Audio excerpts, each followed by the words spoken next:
There is something both seductive and unsettling about the ruins of great houses. They whisper of fortunes made and squandered, of families that reach the pinnacle of American wealth only to see their legacies crumble.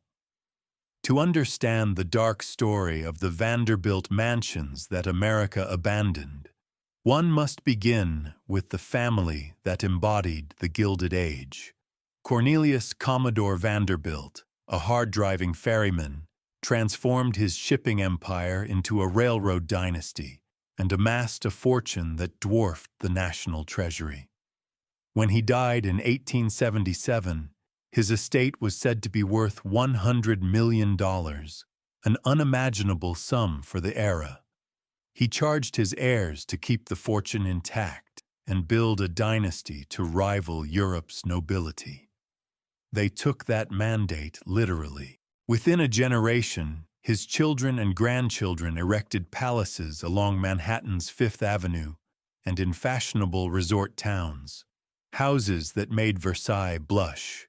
Yet less than a century later, many of those palaces stood empty or were demolished, victims of changing tastes, punitive taxes, and the family's own inability to preserve what they had built. The world into which the Vanderbilts built their houses was one of extremes. Railroads stitched together far-flung regions, steel mills belched smoke above rivers, and telegraphs hummed with news. Fortunes were amassed at an unprecedented pace as America transformed from an agrarian republic into an industrial powerhouse. Wealth concentrated in the hands of a few titans: Rockefellers, Carnegies, Astors, and Vanderbilts. With prosperity came ostentation. Mansions were not simply homes, they were statements of power and legitimacy. New money sought to buy what old money inherited. Architects looked to Renaissance palaces and French chateaux for inspiration, while interior decorators scoured Europe for tapestries, porcelain, and entire rooms to transplant to American soil. Social hierarchies were codified in lists like Ward McAllister's 400, and gaining entry required displays of taste and generosity. Behind the glitter, however, lay stark inequality. Immigrants and laborers toiled long hours for meager wages to fuel the very industries that funded marble staircases and gilded ballrooms. Reformers like Jacob Riis exposed the squalor of tenements while society pages celebrated costume balls. This tension between opulence and poverty, between new wealth and old values, forms the backdrop of the Vanderbilt saga. Their mansions were simultaneously architectural triumphs and symbols of disparity, built in a nation grappling with the meaning of success and the cost of progress. The family's foray into palatial living began with William Henry Vanderbilt, the Commodore's eldest son. He doubled his father's fortune and then set about spending it. On Fifth Avenue, he commissioned not one but 3 adjoining mansions. Known collectively as the Triple Palaces, they stretched from 51st to 52nd Street. Each house had its own character. William Henry's residence in the center was a monument to Renaissance revival, with richly carved interiors and galleries full of old master paintings. To one side lived his daughter Margaret, with her husband Elliot Fitch Shepherd in a red brick mansion. To the other side lived his daughter Emily with her husband William Sloane. Together the houses occupied an entire block and shared gardens that rivaled any European palace. Inside, orchestras played under crystal chandeliers, libraries were lined with rare books and illuminated manuscripts, and salons were decorated with tapestries woven for French kings. Visitors marveled at marble staircases and stained glass. Hidden corridors allowed maids and footmen to move unseen. Underground tunnels connected the houses so family members could visit without braving the weather. The palaces symbolized Vanderbilt dominance. Newspapers dubbed them American royalty. Life in the Triple Palaces was both sumptuous and structured. The central house contained a two-story art gallery lit by skylights where William Henry displayed paintings by Rembrandt and Van Dyck. A mechanical elevator carried guests from the entrance hall to the upper floors, where bedrooms overlooked a courtyard filled with exotic plants. Behind the scenes, labyrinthine service corridors connected kitchens, pantries, and servant quarters to dining rooms and parlors. The Shepherd House boasted an organ loft and a terrace. The Sloane House hosted chamber concerts. These were not merely showpieces, but stages for philanthropy. Charity balls, musicales, and fundraising dinners took place under frescoed ceilings. Yet the luxury required an army of servants who lived in cramped quarters on the upper floors or in stables and mews behind the houses. Their labor, polishing silver, stoking furnaces, tending gardens, sustained the illusion of effortless grandeur.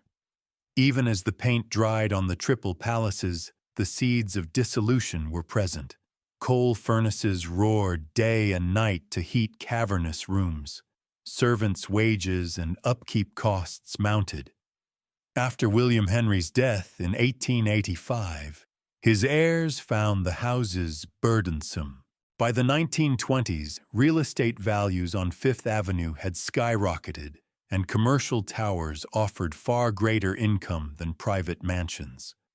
Developers salivated.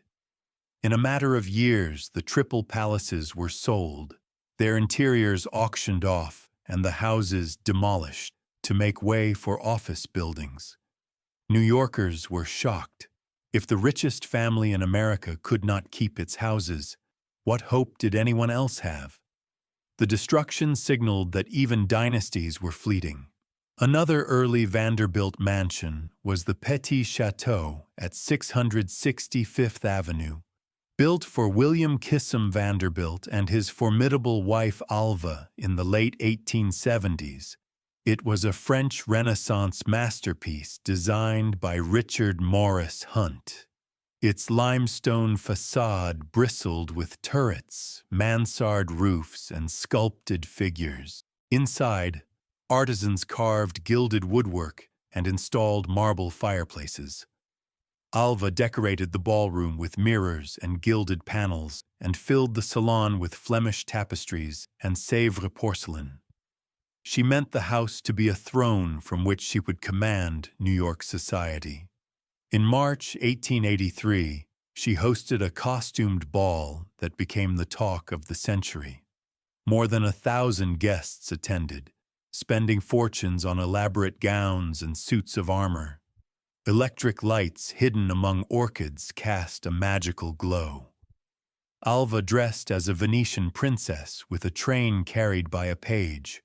Her ball cost $250,000 and catapulted the Vanderbilts into the highest social circles.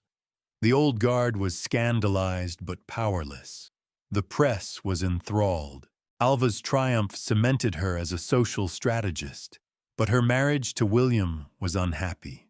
She later divorced him, married Oliver Hazard Perry Belmont, and moved to Newport, turning her energies to the suffrage movement. By the 1920s, the Petit Chateau felt archaic. Its small windows and dark rooms were ill-suited to modern life. In 1926, it was demolished to make way for a skyscraper. Its French paneling and tapestries were sold. A retail store now occupies the site. The transformation from palace to shopfront underscores the impermanence of even the most opulent architecture. At the corner of Fifth Avenue and 57th Street stood the largest of the family's New York houses, a palazzo belonging to Cornelius Vanderbilt II. Designed by architect George B. Post, it covered an entire city block and contained 70 rooms. Inspired by Italian Renaissance palaces, it boasted interiors of marble, onyx, and carved mahogany. Cornelius and his wife Alice filled it with art and hosted lavish receptions. But the palazzo was also extraordinarily expensive to run. It required 33 indoor servants and 25 outdoor workers. Heating the house consumed more than 150 tons of coal each winter.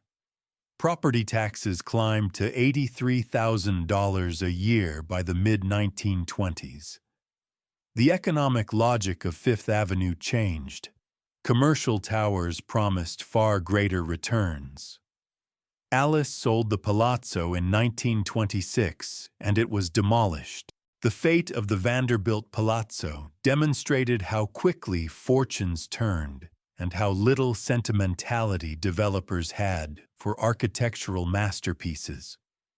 With Fifth Avenue shedding its mansions, the Vanderbilts retreated to their country estates. The most extravagant of these was Marble House in Newport, Rhode Island. William Kissam Vanderbilt built it between 1888 and 1892 as a birthday gift for Alva. The house cost $11 million, $7 million of which was spent on 500,000 cubic feet of marble. Its facade resembled a classical temple. The portico echoed the White House, but on a grander scale. Inside were 50 rooms staffed by 36 servants. The entrance hall was clad in yellow sienna marble and featured a grand staircase inspired by the Petit Trianon. The gold ballroom shimmered with gilt decoration and mirrored walls. Every surface was an opportunity to display wealth. After divorcing William, Alva kept Marble House and used it to host rallies for women's suffrage, proving that palaces could house political as well as social ambition. In 1919, she closed the mansion and moved to Europe. In the 1930s, merchant Frederick H. Prince purchased the property. His family used it seasonally, but left its rooms largely intact. Preservationists eventually intervened. In 1963, the Preservation Society of Newport County bought Marble House with funds from Harold Sterling Vanderbilt. Today, it operates as a museum open to the public. Its transformation from private palace to public attraction underscores the decline of the Vanderbilt fortune and the democratization of spaces once reserved for the elite. Not far away stands the Breakers, the most imposing of Newport's cottages. Cornelius Vanderbilt II commissioned Richard Morris Hunt to design it after the original wooden house on the site burned in 1892. Determined to build fireproof, he insisted on stone and steel. The result, completed in 1895, was a 70-room Italianate palazzo occupying nearly an acre. Its exterior is clad in limestone. Its interiors are sheathed in imported marble, mosaics, and alabaster.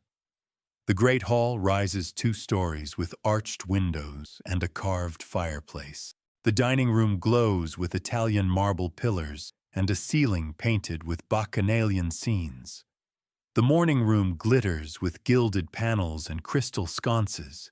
Even the kitchen, located far from family spaces, was a marvel of its day, with multiple ovens and refrigeration. Servants' stairs and corridors wove through the house, connecting workspaces to public rooms. The estate included stables, a carriage house, and a powerhouse to generate electricity. Yet grandeur came at a price. After Cornelius's death in 1899, his widow Alice faced spiraling costs. By the 1920s, property taxes alone were $83,000 a year. The house required 58 servants and burned through coal at an alarming rate. For Alice, it became a liability. She left the Breakers to her youngest daughter Gladys, who considered it an albatross. In 1948, Gladys leased the house to the Preservation Society of Newport County for $1 per year. That summer, it opened for tours. Visitors flocked to see its marble halls and lavish furnishings. The arrangement kept the house in family hands while easing the financial burden. Today, the Breakers remains a museum, a testament to Gilded Age excess and the compromises required to preserve it. If Marble House and the Breakers represent the zenith of Vanderbilt ostentation, Biltmore Estate in Asheville, North Carolina, represents its most ambitious reach. George Washington, Vanderbilt II, the youngest son of William Henry, was a shy and scholarly man who preferred books and science to society.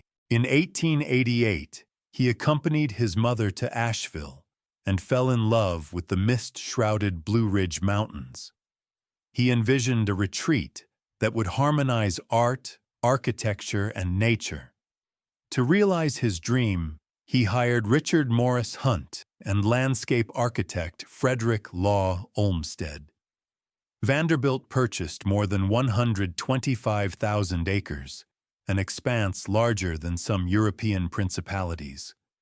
Construction began in 1889.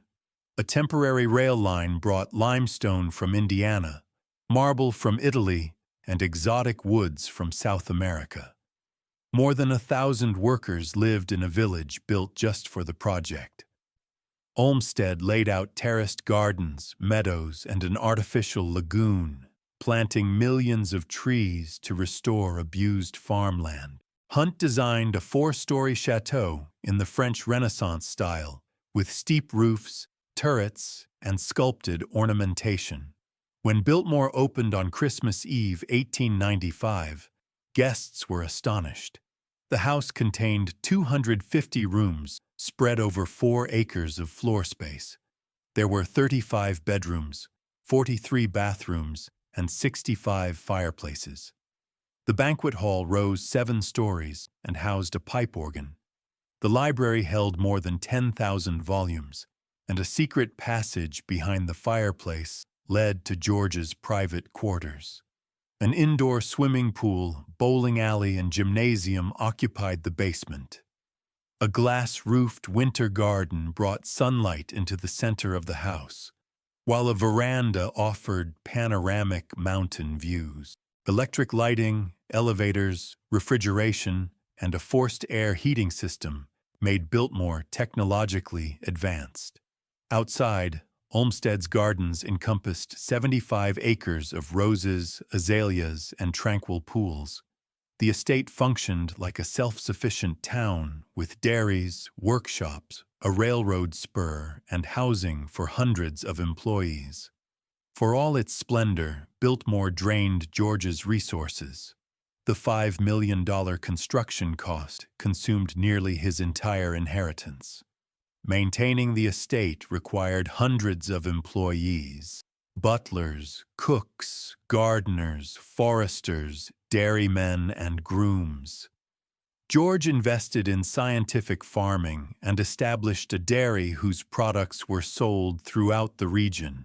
Olmsted's forestry program pioneered sustainable practices and trained graduates who went on to serve in the U.S. Forest Service. Yet the very innovations that made Biltmore modern also made it expensive. When the federal income tax came into effect in 1913, George's disposable income shrank dramatically. He began selling off parcels of land. After he died unexpectedly in 1914, following an emergency appendectomy, his widow Edith completed the sale of 87,000 acres to the U.S. government. That land formed the core of Pisgah National Forest. She sold other businesses and assets to consolidate the estate. In an era of war and social change, operating a private chateau seemed untenable. By the late 1920s, the family's finances were precarious. At the urging of Asheville's civic leaders, Cornelia Vanderbilt and her husband John Susel opened Biltmore House to the public in March 1930 to generate revenue and help the local economy during the Great Depression. For a small fee, visitors toured the Great Hall, library, and gardens and imagined life as a Vanderbilt. During World War II, the unfinished music room served as a vault for masterpieces evacuated from the National Gallery of Art. After the war, Cornelia divorced and moved abroad. Their sons, George and William Cecil, inherited the estate and recognized that tourism offered the only viable path forward. In the 1950s, they began to operate Biltmore as a business, adding hotels, restaurants, and a winery. Today, the estate spans 8,000 acres and employs thousands. It welcomes more than 1 million visitors annually. Biltmore survived not by remaining a private retreat, but by reinventing itself as a tourist destination and adapting to a modern economy. Farther north, along the Hudson River, another Vanderbilt country seat tells a different story, one of preservation rather than decay. Between 1896 and 1899, Frederick Vanderbilt and his wife Louise commissioned the firm of McKim, Mead, and White to design a 54-room Beaux-Arts mansion on a bluff overlooking the river. Known today as the Vanderbilt Mansion National Historic Site at Hyde Park, the house sits on more than 200 acres carved out of an estate that once encompassed 600. Unlike the exuberant Fifth Avenue palaces, Hyde Park's exterior is restrained, with a central portico supported by Corinthian columns and wings balanced by matching pavilions. Inside, however, the Vanderbilts indulged their love of luxury. An elliptical entrance hall leads to a dining room, living room, and morning room, all arranged in a line parallel to the Hudson. Italian marble fireplaces anchor each space, and crystal chandeliers glitter above parquet floors. The house was technologically advanced for its day. It had central heating supplied by a forced hot air system and indoor plumbing for every suite. Electric lights glowed thanks to a hydroelectric plant built on the property long before the surrounding area was electrified. Outside, the Vanderbilts laid out terraced Italian gardens planted with symmetrical parterres and hundreds of rose bushes that burst into bloom each June. Frederick and Louise used Hyde Park as a seasonal retreat, spending spring and autumn there before decamping to Newport or New York for the social season. They lived graciously but quietly, avoiding the elaborate entertainments favored by some of their cousins. When Frederick died childless in 1938, he left the estate to his niece Margaret Daisy Van Allen. Neighbor Franklin D. Roosevelt, then president, urged Daisy to donate the house to the National Park Service. She agreed, and in 1940, Hyde Park became one of the first historic houses preserved by the federal government. During World War II, Roosevelt's Secret Service detail used the basement as a command post. Today, visitors stroll through rooms still furnished with Vanderbilt china and silver, walk along garden paths, and glimpse what life was like in a country palace that escaped the wrecking ball. Not every Vanderbilt estate found salvation through tourism.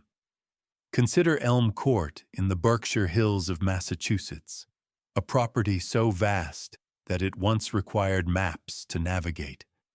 Completed in 1886 for Emily Thorne Vanderbilt and her husband William Douglas Sloane, Elm Court sits on 89 acres and sprawls over 55,000 square feet. It contains 106 rooms, including 47 bedrooms and more than 23 bathrooms, making it the largest shingle-style residence in America. Architects Peabody and Stearns arranged the house in a U-shape around a broad courtyard, with wide porches that invited guests to linger and timbered ceilings that exuded rustic elegance. Within, fireplaces carved from local stone warmed multiple parlors and libraries, and every bedroom opened onto views of meadows or gardens. Outside, Frederick Law Olmsted designed formal flower beds, orchards, kitchen gardens, and a network of carriage roads that looped through rolling fields and woodlands. Elm Court was not just a country retreat, it was a stage for history. In the summer of 1919, it hosted the Elm Court Talks, gatherings of diplomats and politicians that helped shape the Treaty of Versailles and the framework for what would become the League of Nations. After William Sloane's death, Emily remarried and tried to make the estate pay for itself by operating it as an inn. Guests could rent suites, dine on produce grown on the property, and dance in the paneled hall. Yet even with 60 paying guests, the numbers never added up. By 1957, the inn closed. The sprawling house proved impossible to maintain. The family shuttered the doors and walked away. For 40 to 50 years, weeds overtook the gardens, and vandals smashed stained glass windows and ripped out copper gutters. Chateau, the once manicured lawns became meadows, and birds nested in broken turrets. When great-great-grandson Robert Burrell returned in 1999, he found raccoons living in the dining room and rain pouring through the roof. He and his cousins began a painstaking restoration, tackling the worst damage first and working room by room. To date, they have restored about 65 of the 106 rooms and reopened several wings to visitors. A wing with 15 bedrooms remains untouched, and the estate still requires tens of millions of dollars to complete. In 2022, a new investor purchased Elm Court with plans to finish the restoration and operate it as a hotel and educational center. Whether those plans come to fruition remains uncertain, but the effort underscores a desire to honor both family legacy and community history. On Long Island's South Shore, another Vanderbilt residence decayed in spectacular fashion. Idlehour began as a wooden mansion built between 1878 and 1882 for William Kissam Vanderbilt and his wife Alva. The house contained more than 110 rooms and sat on a 900-acre estate along the Connecticut River. It was designed for leisure. The family rode horses through wooded trails, sailed on the river, and entertained guests in ornate drawing rooms. In 1895, Idlehour hosted the honeymoon of Consuelo Vanderbilt and the Duke of Marlborough. Tragedy struck in April 1899 when a fire gutted the wooden structure while William's son was honeymooning there. The newlyweds escaped, but the house was lost. The Vanderbilts rebuilt quickly in brick and stone. The new Idlehour, completed in 1901, adopted an English country style with half-timbered gables and leaded windows. Its great hall featured a hammer-beam ceiling and a massive fireplace bearing carved coats of arms. The estate included formal gardens, paddocks, a palm court, tennis courts, and even an indoor riding ring. William's son, known as Willie K., kept a fleet of automobiles and was an early auto racing enthusiast. After William's death in 1920, the estate passed through a succession of owners. In the 1930s, part of the farm became a bohemian artists' colony. In 1963, Adelphi College purchased the property, and later it became the campus of Dowling College. The mansion survived a second fire in 1974. When the college closed in 2016, Idlehour was left vacant. Preservationists hope that a new owner will adapt the house for public use, perhaps as a hotel or cultural center. For now, it remains shuttered, a sleeping giant on the river, testament to the fragility of great estates. What many accounts leave out is the sheer scale of the enterprise. The 1901 incarnation of Idlehour anchored a working village of nearly 300 auxiliary buildings that housed dairies, stables, workers' cottages, greenhouses, and even a paddle wheel steamer that ferried guests across the Connecticut River. Beyond the formal gardens were farms stocked with prize cattle, flocks of sheep, and fields of grain, making the estate largely self-sufficient. A syndicate later attempted to convert the property into a country club and golf course but failed. Then a bohemian artists' colony sprang up, with painters and writers living in former barns. A second devastating fire in 1974 destroyed part of the central wing, but spared the outer sections, leaving a shell that still whispers of grandeur. After Dowling College went bankrupt, the estate was auctioned and sold to a developer, but plans remain uncertain. Idle Hour illustrates how quickly a residence can slide from fashionable retreat to fire-scarred ruin when stewardship falters. The human stories behind these mansions are as compelling as the architecture. Alva Vanderbilt's determination to force her daughter Consuelo into an aristocratic marriage reveals the lengths to which families went to secure social standing. Consuelo loved another man, but her mother insisted she marry Charles Spencer Churchill, the 9th Duke of Marlborough, whose ancestral estate was crumbling. The Duke openly admitted that he married her for her dowry. Consuelo wept as she walked down the aisle, and later described the marriage as a gilded cage. She bore 2 sons, fulfilled her duty as a duchess, and eventually separated from her husband. They divorced in 1921 and later obtained an annulment. Consuelo used her wealth to support charitable causes and became a celebrated hostess and philanthropist. Her story underscores that Vanderbilt millions could purchase titles but not happiness. Other heirs met tragic fates. Alfred Gwynne Vanderbilt, a charming sportsman and heir apparent, narrowly missed board in the Titanic only to perish 3 years later on the Lusitania in 1915 after giving his life jacket to another passenger. Reginald Claypool Vanderbilt drank himself to death in his early 40s, leaving his daughter Gloria, an heiress embroiled in a sensational custody battle. Gloria's life resembled a soap opera. She became a fashion designer, writer, and socialite, married and divorced multiple times, and battled her own mother for control of her fortune. The press dubbed the legal fight the trial of the century, and portrayed Gloria as the poor little rich girl. Harold Sterling Vanderbilt, one of the last male heirs, inherited the sailing bug rather than the business acumen. He won the America's Cup 3 times and invented the card game contract bridge.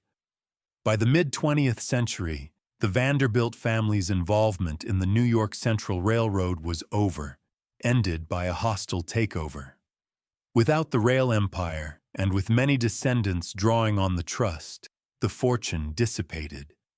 It would be easy to caricature the Vanderbilts as frivolous spenders, but their story is more nuanced. The family endowed universities, hospitals, and public parks. They financed libraries and art museums and funded scientific research. They helped build the YMCA on 92nd Street, donated land for Grand Central Terminal, and supported countless charities. Alva Vanderbilt became a prominent suffragist, hosting rallies at Marble House and marching alongside activists demanding the vote for women. Consuelo used her wealth to support hospitals during World War I and to aid refugee children. George Vanderbilt's Biltmore estate served as a laboratory for sustainable forestry and modern agriculture, pioneering practices that would influence the national park system. Even as they erected palaces, many Vanderbilts believed in using their fortunes for public good. The duality of extravagance and benevolence complicates any simple moral about wastefulness and underscores the complexities of wealthy families navigating an era of rapid change. The decline of the Vanderbilts was not merely due to extravagance or bad luck. Structural changes in the American economy undermined their model of inherited wealth. The federal income tax, introduced in 1913, drastically reduced the spending power of large fortunes. Estate taxes further chipped away at family holdings. Meanwhile, maintenance costs for palatial homes skyrocketed as servants demanded higher wages and new heating technologies required expensive fuel. New York City's zoning changes made it far more profitable to build skyscrapers on Fifth Avenue than to maintain private mansions. The family itself grew, dividing the estate among more heirs. Divorce settlements and dowries dispersed wealth outside the bloodline. Many Vanderbilts pursued leisurely pursuits rather than creating new enterprises. In a modern world that prized efficiency and accountability, their lifestyle became unsustainable. The demolition of their houses was both a consequence and a symbol of that shift. Some Vanderbilt estates managed to survive by reinventing themselves.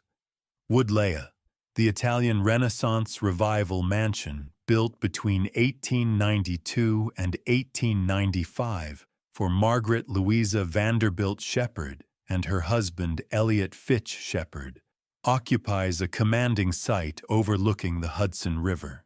Designed by McKim, Mead, and White at a cost of $2 million, the house contains roughly 140 rooms and encompasses between 65 and 70,000 square feet. Its buff-colored Italian brick facade is punctuated by arched loggias.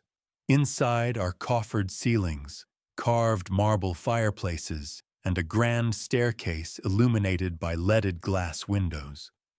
When the Shepherds could no longer sustain such grandeur, they sold the estate in 1911 to a group of New York businessmen who formed the Sleepy Hollow Country Club.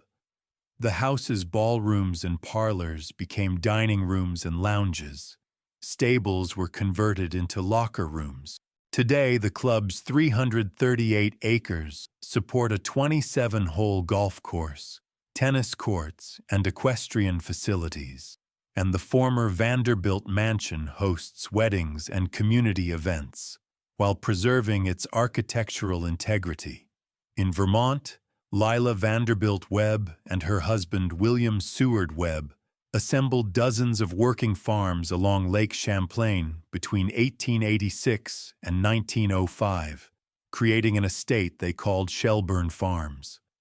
Landscape architect Frederick Law Olmsted reshaped the terrain, removing old fences and farmhouses and laying out miles of carriage roads, while architect Robert H. Robertson designed more than 30 estate buildings, from massive barns with soaring timber trusses to elegant cottages for staff. The Webbs invested in experimental agriculture.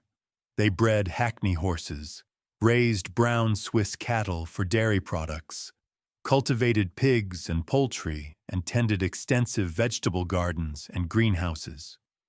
The property also included private golf links, boathouses, and manicured lawns where the family entertained guests.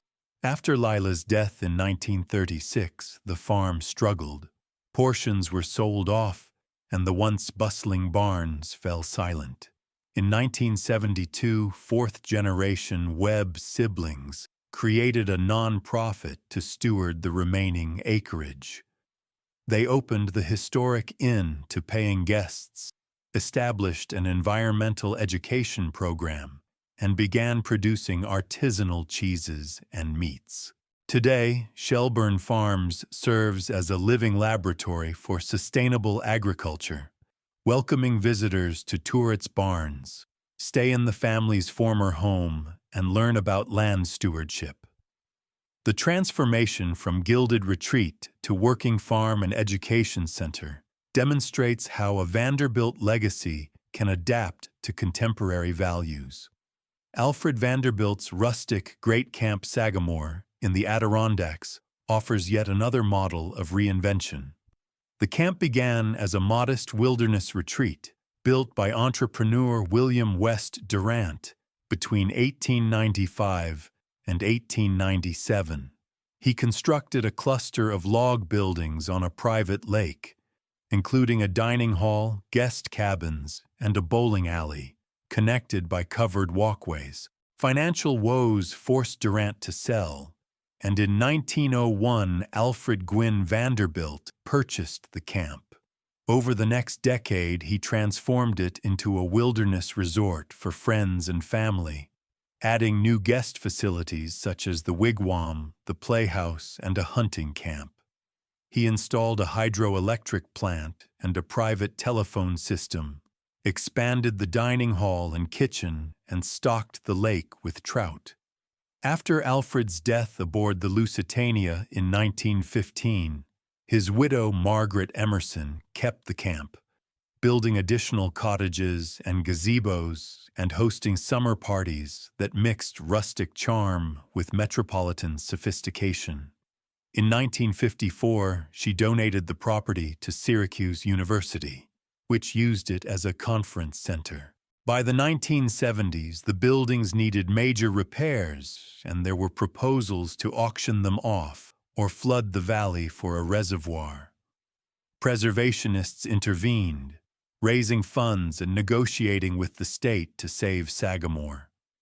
Today, the camp operates as a non-profit educational retreat where guests can sleep in log cabins, paddle wooden canoes, and learn about Adirondack history, an exquisite blend of preservation and adaptation. William K. Vanderbilt II's estate at Centerport, Long Island, known as Eagle's Nest, followed a similar arc from private playground to public institution. Beginning around 1910 and continuing through 1936, Vanderbilt worked with architects Warren and Wetmore to craft a Spanish Revival mansion with 24 rooms set amid terraces, courtyards, and fountains. He filled the house with specimens collected on his global voyages, mounted marine life, ethnographic artifacts, and navigation instruments. The grounds boasted a seaplane hangar, a boathouse, and a caretaker's cottage. In his will, Vanderbilt left Eagle's Nest and his collections to Suffolk County for public benefit. The county opened the mansion as the Suffolk County Vanderbilt Museum and built a planetarium on the grounds in 1970. Visitors can now explore the Spanish-tiled rooms where Vanderbilt planned expeditions, examine his marine specimens, and gaze at stars in the planetarium. By reinventing the house as a museum, county officials preserved both an architectural gem and a unique scientific legacy. These adaptations show that when opulent homes find new purposes, as clubs, farms, educational retreats, or museums, they can endure. They also highlight the diverse interests of individual Vanderbilts: horse breeding, agronomy, rustic adventure, oceanography, and art patronage.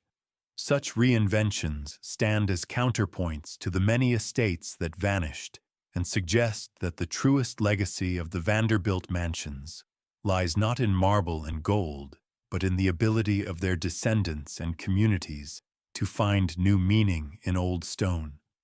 There is a haunting beauty in walking through the empty rooms of a Vanderbilt mansion. Cracked plaster and peeling gilding hint at once luminous interiors. Sweeping staircases lead to nowhere. Gardens where orchestras once played host weeds and wildflowers. One can imagine the rustle of silk dresses, the clink of crystal, and the scent of cigar smoke. For a moment, the ghosts of past parties seem to stir. Then reality intrudes. Broken windows and graffiti attest to neglect. In attics and basements, personal belongings remain where they were left. A child's doll, a trunk of monogrammed linens, a servant's uniform hanging neatly on a peg. These intimate remnants remind us that behind the grandeur lived real people with dreams, jealousies, joys, and sorrows. The servants who rose before dawn to polish silver and stoke fires. The children who played hide and seek in the corridors. The guests who toasted prosperity in gilded dining rooms. All have vanished, leaving only echoes. The juxtaposition of splendor and ruin provokes reflection on the passage of time. It challenges us to ask what endures: the stone and marble, the family name, or the stories we tell. In acknowledging the fragility of greatness, we gain perspective on our own pursuits. The dark story of the Vanderbilt mansions is not solely about decay. It is also about reinvention. Preservationists and descendants have turned ruins into museums and educational centers. The Preservation Society of Newport County saved the Breakers and Marble House. In Asheville, the Cecil family transformed Biltmore into a thriving tourist destination that preserves thousands of acres. At Elm Court, family members are trying to create a sustainable model that honors its past. There is romance in restoration. Each repaired cornice and replanted garden is an act of faith that the past still matters. Visitors who stroll through Marble House or Biltmore today do not merely gape at opulent rooms. They ponder the lives lived within those walls and how quickly fortunes rise and fall. They see the contradictions of a family that endowed universities, supported the arts, and championed social causes, while also indulging in extravagance beyond comprehension. They recognize that the Gilded Age was gilded on the surface, but often hollow underneath. Ultimately, the Vanderbilt story resonates because it is quintessentially American. It is about ambition and excess, innovation and waste, ascendance and decline. The mansions that America abandoned are more than architectural curiosities. They are cautionary tales. They ask us to consider what we build, why we build it, and how we care for it. They remind us that no fortune, however immense, is immune to time or change. They encourage us to appreciate beauty while recognizing its cost. As you walk past the clothing store on Fifth Avenue where the Petite chateau once stood, or as you stand beneath the gilded ceiling of Marble House, you might recall the family that erected palaces to outshine European aristocracy. You might feel a pang of melancholy for what was lost, and a measure of gratitude for what remains. The dark story of the Vanderbilt mansions is, in the end, a human story. Of dreams built in stone and marble, of people striving for grandeur, and of the inevitable passage of time that turns even the grandest palace into a memory.